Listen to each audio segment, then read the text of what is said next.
Welcome everyone to the L7C podcast, Superhero Hour edition. Today we are going to be giving you an update on what's been going on in the superhero world in terms of movies and games and TV shows. And we got the captain with us, Byron Mitchell, to break all of this down for us. How you doing today, sir? I'm doing great. A lot of superhero news to cover. I'm excited. Hey, that's true. We haven't given a superhero hour since what? Justice League? I think it was our review of Justice League. Yeah, my review of Justice League. That feels like a minute. Yeah, that was in March. Now it's May. A couple months. Yeah, there's been a lot happening. But before we go to the new stuff, let's hop into the Restore the Snyder verse once again.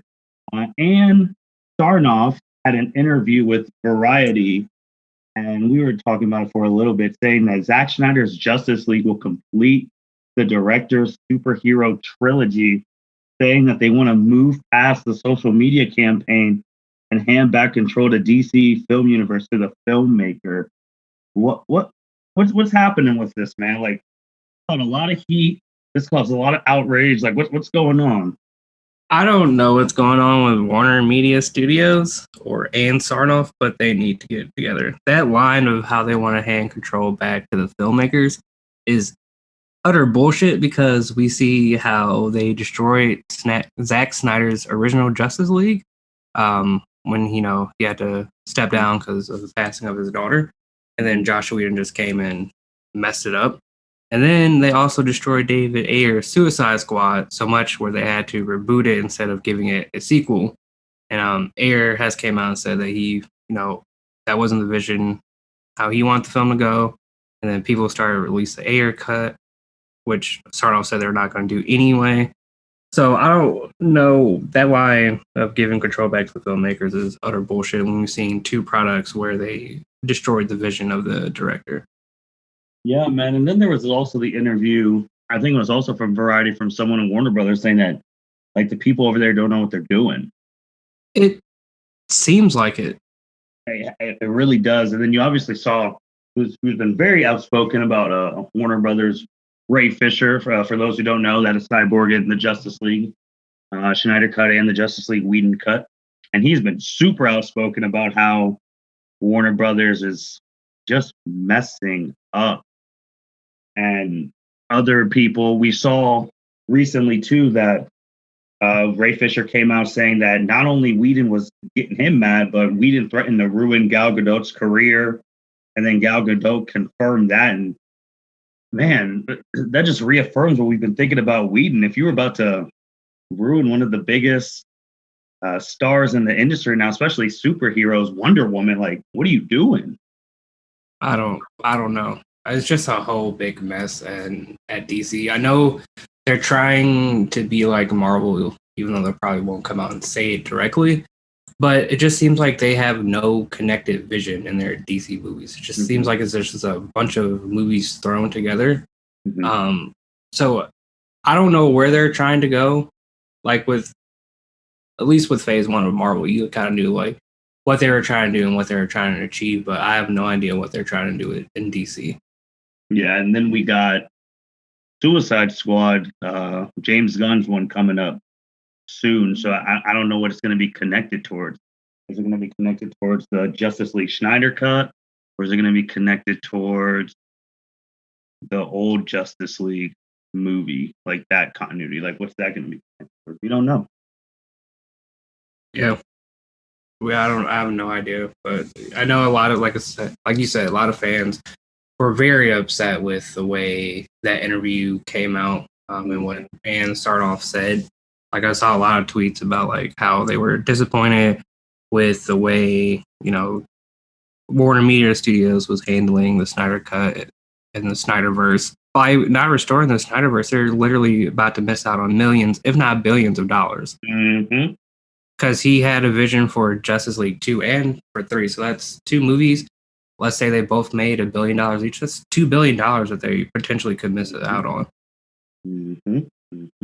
Yeah, see, I would say that's the difference with DC and Marvel. Definitely right now, that Marvel does not fumble bags like DC has of recent. Like you have a cash cow ready for this, and then they're not taking advantage of. We're going to talk about Falcon and Winter Soldier review next, but Marvel has all these random shows that you wouldn't even think would have been on Disney Plus, like Ironheart and Armored Wars that are going to be coming, but they're not missing out on the money. Like, no. And I know we talk about this on our wrestling ones, like money talks, and DC is just letting it walk, and that's what's going to cost them. I mean, like, I don't understand, like, in regards to, like, back to that comment where she said restored back to the filmmaker. I don't understand how you hire a director and just not want to see their vision to fruition. Like, it just doesn't make sense to me. Like, at least with Marvel, I feel like they give their directors more creative control, like with what their movies are doing or like whatever the TV shows are doing. I don't get the same sense with Warner Media Studios. I'm almost starting to think too that DC has had two peaks of this, I guess, 20th, 21st century. The first peak was the Dark Knight trilogy, when they were at their highest, and then it's gone low. Then it went up a lot during like the first Wonder Woman, then went low again, then another peak. Obviously, we're going to talk about TV shows, but DC as a whole, Crisis on Infinite Earths, that was an omega peak. Like you connected all the movies, all the shows. Right. We really thought we're like, oh my gosh, if they continue with this type of stuff, then they're going to catch up real quick because they have movies worth of content on free TV with the shows. Yeah. And then Schneider Cut, we're just like, oh, we're really going to be riding this. And then we're back down to square one. So we're going to have to wait and see. And that Suicide Squad is the next movie. So we'll definitely, when that movie comes out, we'll be giving you guys a review on that. But let's head over to the Marvel Universe, the MCU. Falcon and Winter Soldier ended a little bit ago, 6 episodes, starring Sam Wilson and Bucky Barnes. Byron, man, what did you like? How did you feel about this show? This one was a little bit more actiony than WandaVision. I felt like it was short. It was only 6 episodes. Yeah, I think WandaVision was 8, so just 2 episodes shorter. So how did you feel about this one? I mean, this one is the first one that already got greenlit for a movie. We're getting Captain America 4 now, which that's wild. So how'd you feel about this show? I enjoyed it. I enjoyed it a lot. I definitely like the action scenes that they had. I think my favorite action scene is when Sam and Bucky finally got the shield from John Walker, who I hated throughout the entire show. He was doing his job. He was doing his job, but he just didn't have that Captain America that you're used to. And it just didn't work out for me. But I enjoyed it a lot. I liked how they explored the relationship between like Sam and Bucky. You know how Bucky was trying to repay for his actions as a Winter Soldier. And, like, you finally, in the first episode, if Sam didn't accept the shield, and then you like eventually find out why he didn't. And I think it's just a very powerful scene when you find out why he didn't. Yeah, it was very action packed, very interesting. The legacy of that shield. You had obviously, Bucky, his best friend for life, Cap, and then you had Sam, who he's like knew were best friends. So they're both two surviving, so carrying on the legacy of Captain America. And you see them fighting that. Then the U.S. government. It never goes well when they get involved. And then them try to implement John Walker, and then Sharon Carter's twist. I want to spoil it for you. I know it's been a minute, but if you still want to watch it, then watch what Sharon Carter becomes, and then Baron Zemo and Wakanda's involved. It was very good. I felt like there was more MCU pieces involved in this one than WandaVision. Oh, most definitely. And then with this, we get Captain America 4, which looking like Sam and Bucky will be back. Don't know how they'll go from there, but hey, I'm excited. These Disney Plus shows can do really good. That they announce movies on that, just like you're talking about. Marvel keeps turning, and the money keeps rolling.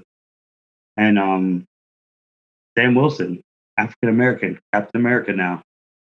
So for the culture. So that is cool to see. Got his suit, got a Captain America suit from Wakanda too. So that is definitely cool to see. But speaking of money keeps turning, Marvel did not stop. We got two movie trailers and then a Marvel like overall trailer. So we got Shang-Chi. No one saw that coming when it got announced at the point in time, like the trailer. And we got Venom 2, Let There Be Carnage, just last week. Byron, how you feeling about these trailers? I mean, Shang-Chi, I mean, he's going to be a person who a lot of people don't know. And Venom 2, even though they're not the MCU, but we got Carnage coming in, and that's going to be a bloody movie. So what do you think about those trailers? I'll talk about the Shang-Chi trailer since that was the first one that came out. I actually enjoyed it a lot. It looks great. Like you said, I'm not too keen on like his comic book story. But I know that the villain is going to be the Mandarin. The real one. The real Mandarin, yes, not the one from Iron Man 3. The real Mandarin to be his father. I know they created like his father character specifically for the movie because I was doing some research and they're replacing Shang-Chi's original comic book father, who was Fu Manchu. And they wanted to change some of the problematic aspects of the Mandarin's comic book portrayal, so that's why they created this new person who's supposed to be like more than one dimension and more like loving and all that stuff. So I'm excited to see it. Big fan of representation. So I'm looking forward to see the Asian community get a superhero on the big screen. So yeah, I'm looking forward to it. How do you think this is going to work? Because he is going to be the first new hero in a long time, like especially post Thanos. So like, how do you get him integrated already in this already huge MCU world? Because Marvel has their typical thing. They do the origin story, have a little Easter eggs about how it's connected, things of that. Like, how do you get a new hero involved post Thanos? So I think the way they're doing it by introducing the real Mandarin, which connects back to like phase 1 with the original Iron Man movie. So I think that's a good way to introduce him. Like, oh, this is a real Mandarin, so this is his son. So you like see like why he doesn't want to follow in his father's footsteps. So I think the way they're introducing him is very good because they're already introducing him to an established universe by connecting him with Iron Man and the Ten Rings. Okay, fair enough. Then you go over there to Venom, Let There Be Carnage. That just came out last week. We were not expecting that trailer at all anytime soon. And it's going to look like it's going to get messy. And it gets messy when you have Carnage in there. What did you think about that trailer? I'm not going to lie. I was kind of underwhelmed. Okay. I guess I was looking for more action scenes, and I didn't really get that because I believe it was the first Venom trailer. You got like a lot of action scenes of like Venom being Venom. So I kind of just wanted to see, I guess, more Carnage in it. So you do see like Woody Harrelson, and then at the end you do see like Carnage, him being the full symbiote Carnage. So I was kind of underwhelmed, but I'll still watch it because I'm a big fan of Venom. I don't know about. I'm still a little iffy on Woody Harrelson being Carnage. I feel like he's always playing like these comical characters, so I don't know how well he can do with playing an unhinged psychopath, but we'll see. Hey, sometimes those ones you don't expect are the ones who provide Oscar-winning performances. That's true. I mean, if in recent memory serves, the two Jokers, I mean, those were people who were like, you didn't expect them playing crazy, and they got Oscars out of it. So that's true. Not going to say he's going to get an Oscar, but so far that's been the pattern. And then the trailer, I guess, was it before Shang-Chi? The Marvel trailer that they dropped about movies and like the Marvel life. Like, I know you were really digging that trailer. I think it was after the Shang-Chi trailer. Because it had the Stan Lee voiceover and like it was. I know you were really digging that one. So what did you think about that? Yeah, I thought it was epic. Like the Stan Lee voiceover, R.I.P. to a legend, the GOAT. Like him just voicing over and like they're having different scenes of what he's saying, like match was amazing. And then in the first part of the trailer with the Avengers team up scene in Endgame, So automatically I got chills and I know it's about to be something epic.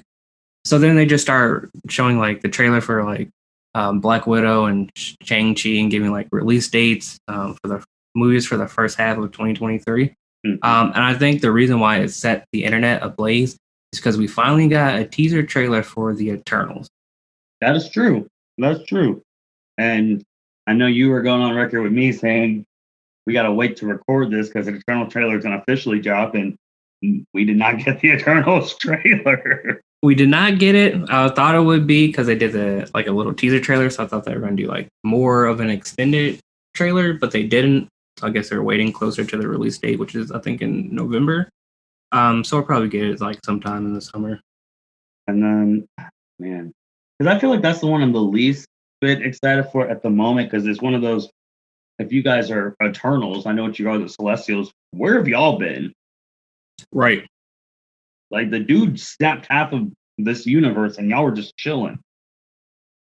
So I hope I don't have that same because that was my issue with Captain Marvel. You're so strong, and not been.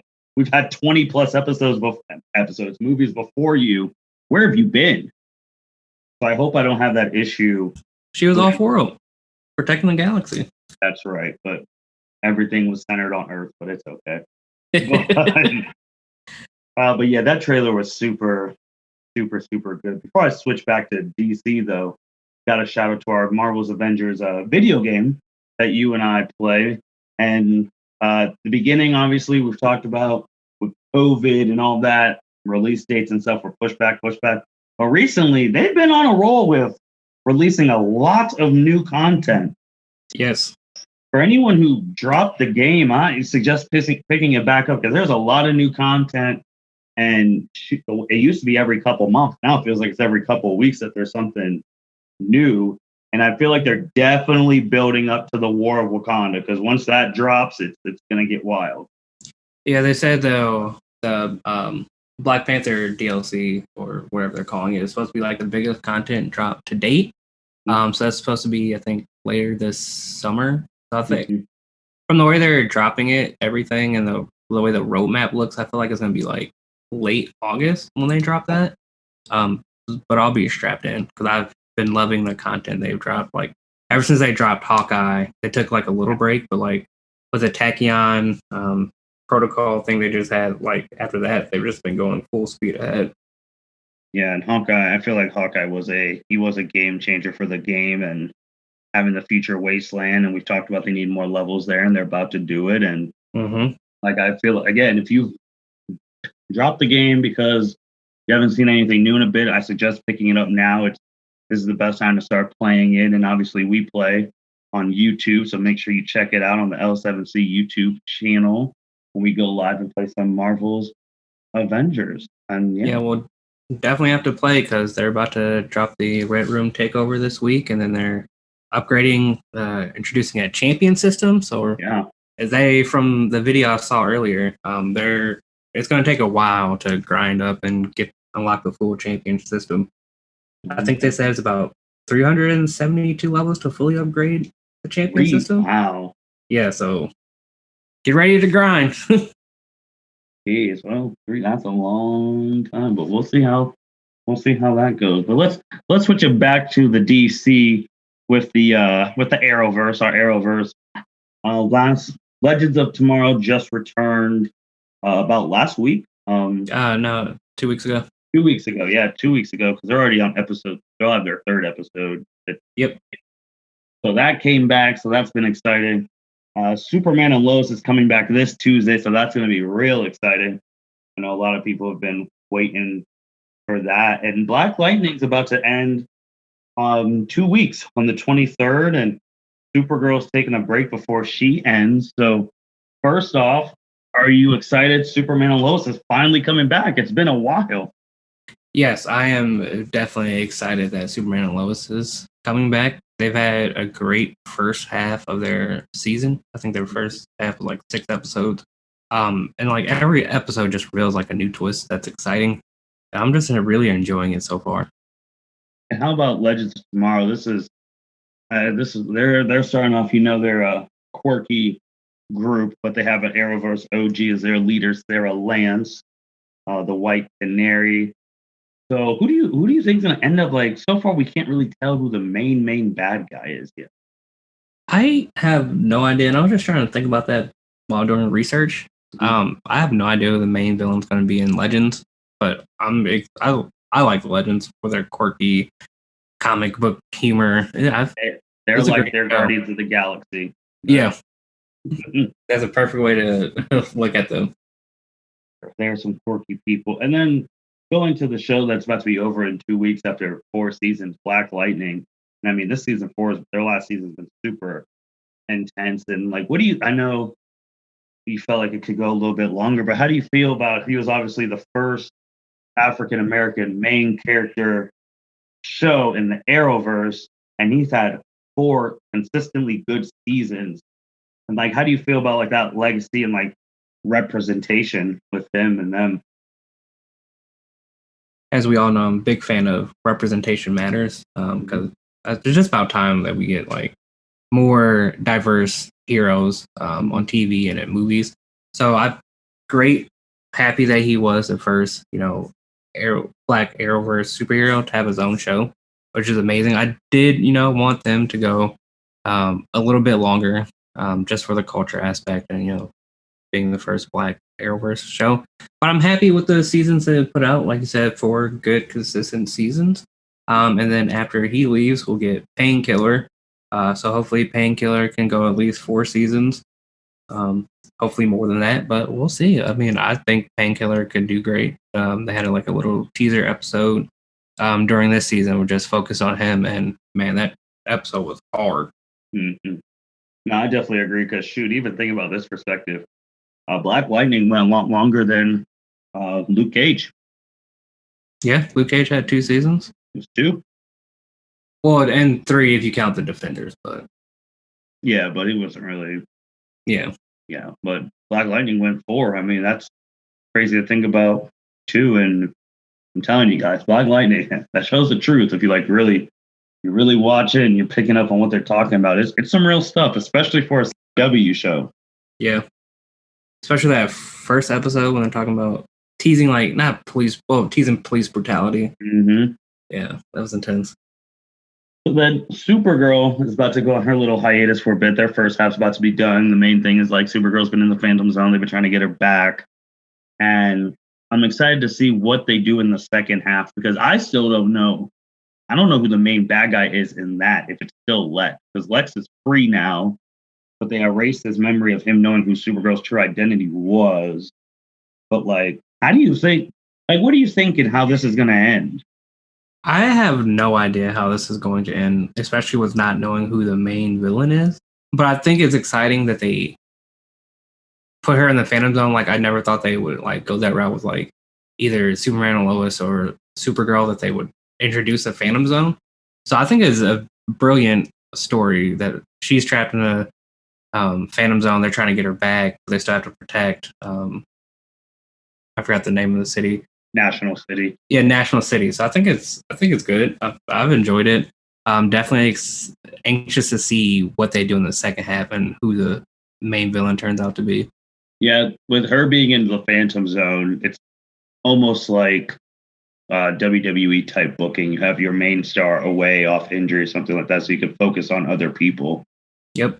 Supergirl, I mean, it's her show, but we've got a lot of focus on Brainy and Dreamer, Leah. Like, we've got a lot of focus on other people's struggles right now, which is really, really good on them. And then Flash is still going strong. They're about to soon is going to be their 150th episode, which is a monumental milestone. The only other Arrowverse show to get to 150 has been Arrow. So, and they're going to have his daughter back, and they're going to have his son from the future that we've never seen. So I'm excited to see what more surprises when Flash 150 drops. Okay, I'm excited for 150. I wonder, I mean, they're probably going to bring back a Reverse Flash, and he's always exciting to see. Mm-hmm. And then going to the other Arrowverse show, we got Batwoman. Season 2 has been a little bit better than season 1, but man, there's this new Batwoman has made some mistakes. Mm-hmm. but now we have the old Batwoman in the fray, but they don't know it's the old Batwoman like that. I really want to see how this ends up. Like if they're gonna finally realize that someone who they just fought was the old Batwoman. I think they have to eventually reveal that, because what would be the point of bringing her back if they never reveal that to like the other characters besides Roman Sionis, aka Black Mask? So I feel like they're eventually he's causing trouble. By the way, he's been causing some trouble. Yes. Yeah. So I think they'll eventually reveal it. I don't know how they're going to do it, because I know like they tease like people who get erased, like their memories erased, like Alice, like their memories can't come back. So I feel like they probably will go that route. Like she might get like hit in the head and like her memories come back. Yeah, I'm really excited to see how that goes with Batwoman, and then we're still waiting on Stargirl, so we still got a little bit ways with her, and then she's supposed to be coming back sometime this summer. Yeah, sometime this summer. So we're about to lose 2 episodes, and Painkiller 1 looks like it's going to be a go, and we're still over here on the L7C waiting for Green Arrow and the Canaries. Give me Green Arrow and the Canaries, man. They really had a fire teaser episode during the last season of Arrow, and they said, "Nah, we're not going to give it to you." That just every time I think about it, I get mad. And obviously, CW dropped a poster of the main characters of each superhero show, and then just seeing, I was just like, man, there's really no Oliver Queen there because it's been over for a year. Man, this hurt. Have you seen the rumors of like people thinking in the second half of Superman and Lois we're going to get John Diggle's Green Lantern? I have not seen those rumors. Someone tried to say that they saw something in a trailer, but one person says it and then it starts circulating around. But I know John Diggle's character Dave Ramsey, like he's been what is that, directing episodes. I know he's done some directing episodes for Arrowverse show still, but we haven't seen him post like since Arrow's been over. Yeah. So I feel like, if he does come back, I don't know if it would be.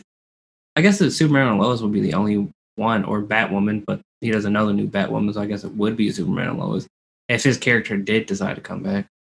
Yeah, because remember, or Flash. Lila and them, Flash, he could always come to Flash. Because Lila and them moved to Metropolis. Right. But I don't know, like, I'm still waiting for that. Because we've only heard them in names. We actually have not seen any characters from the Arrow show pop up on the other shows yet.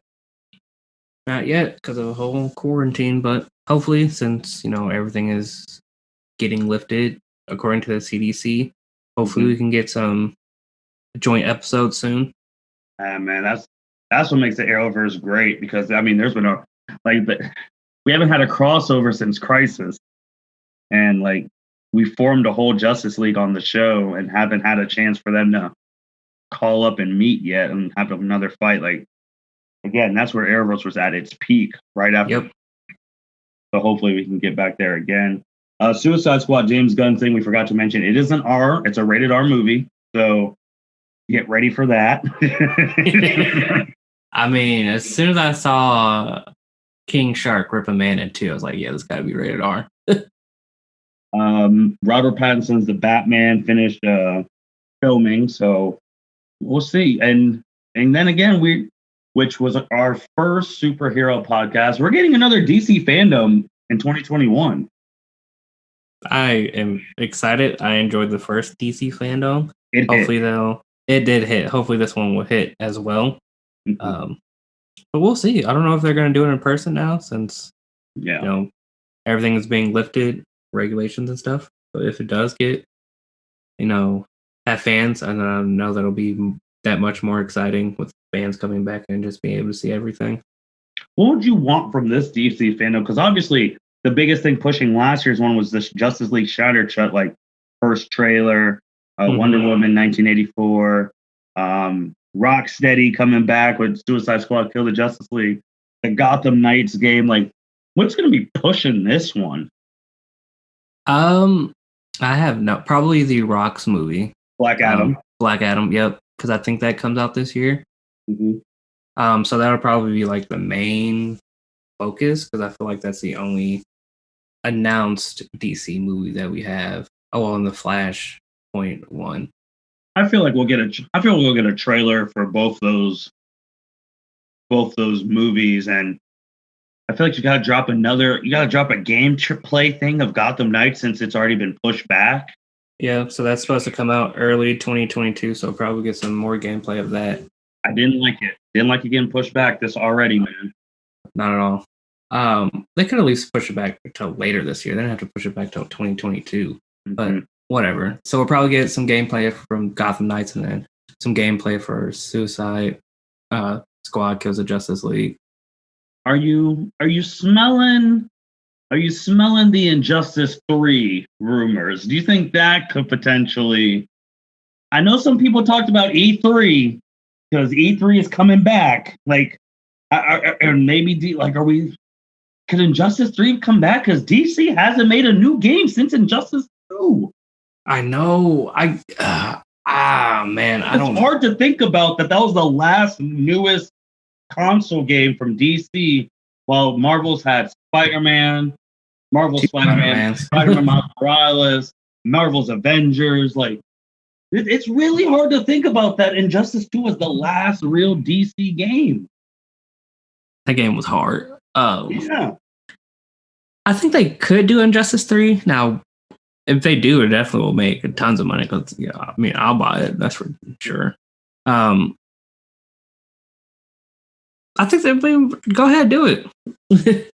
We need a DC game.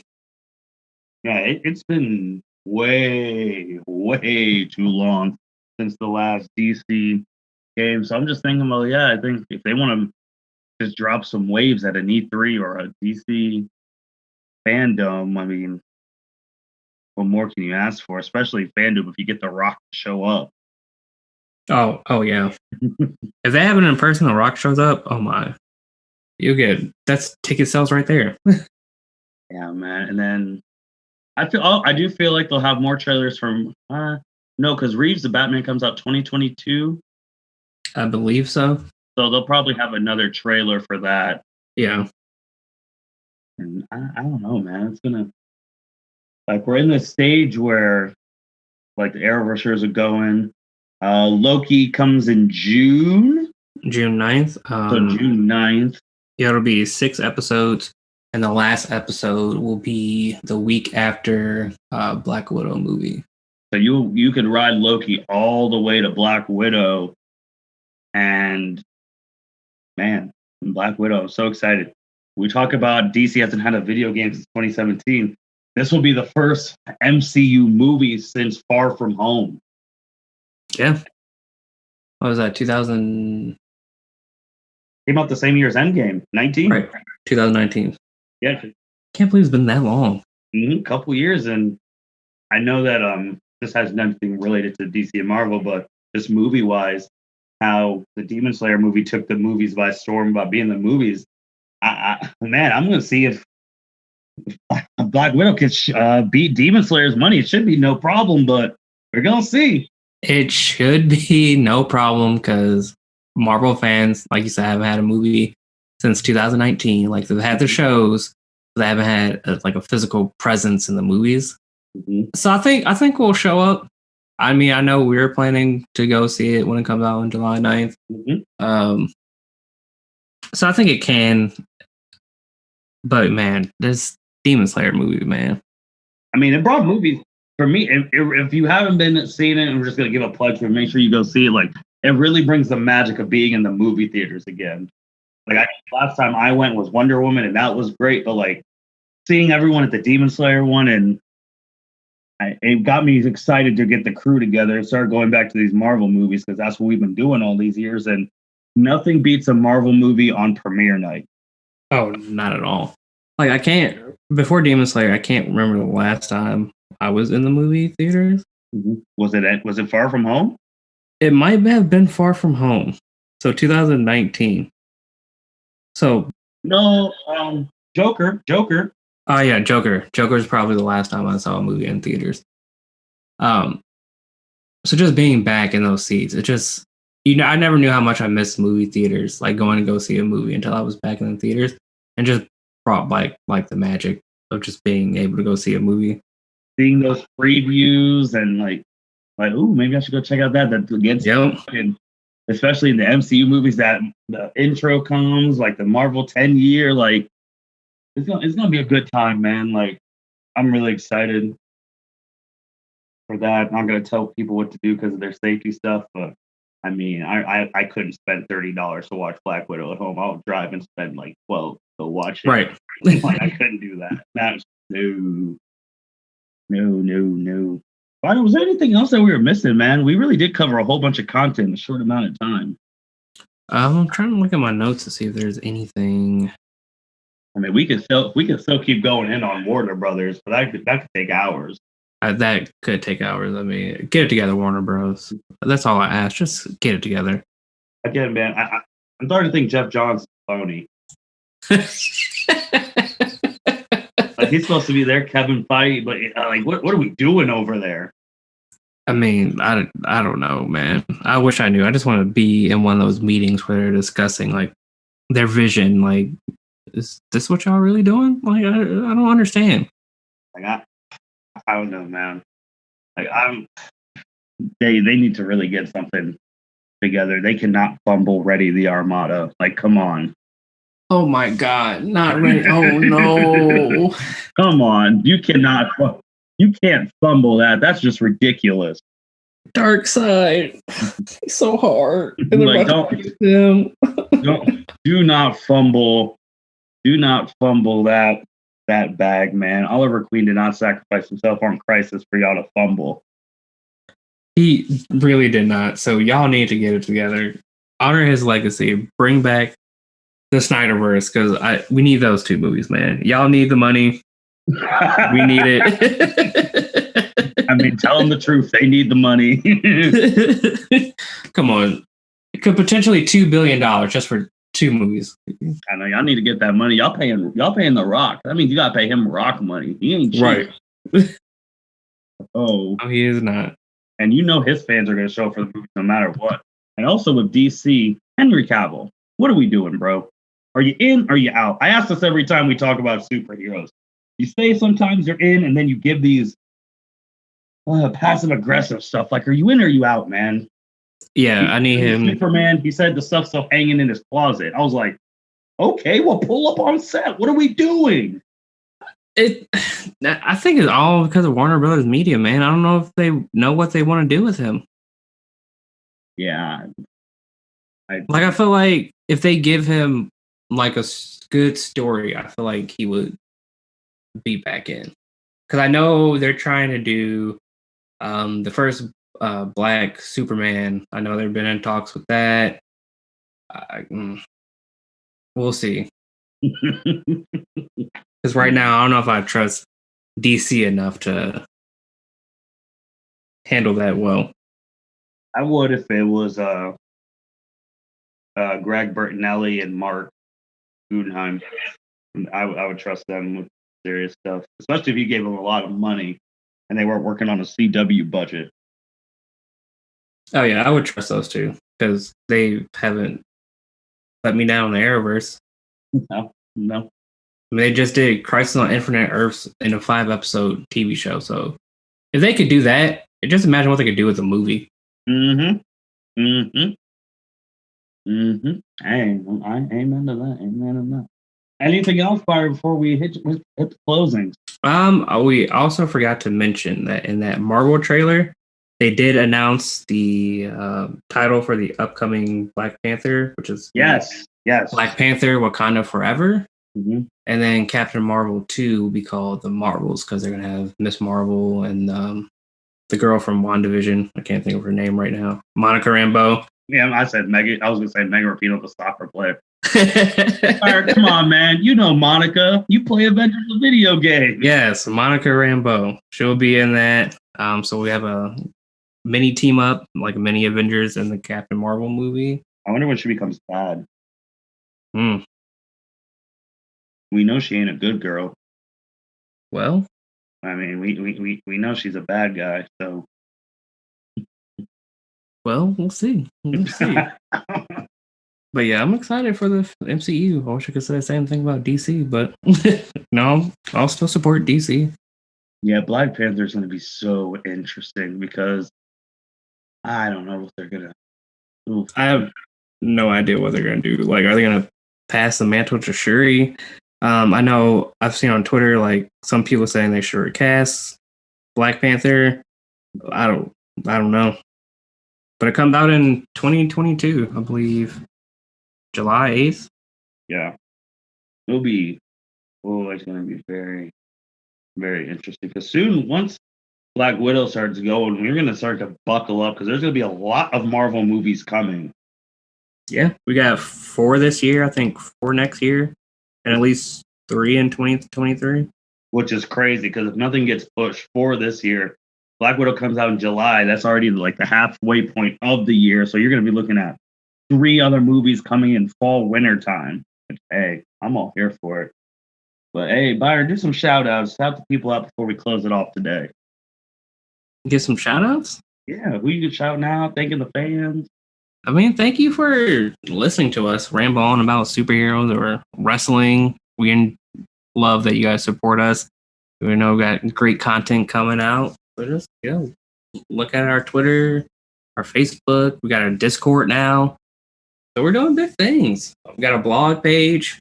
Yeah, we got a new blog page, and new episodes go directly to the blog page. You should check that out and maybe get some content written on there. We do got a Discord. It's already starting to get cleaned up a bit right now. We already have sections for each person's type of episode, so you could catch anyone's episodes. You're in the Naruto, go to the Naruto section. You're in the Buckeyes, go in the Buckeye section, so on and so forth. So that Discord's really getting cleaned up today. And yeah, thank you everyone for listening to us. And we're here, man. We're ready to keep it rocking and rolling. And sooner or later, we will be back to review the legacy of Supergirl when that series is over, and Black Lighting, and go from there.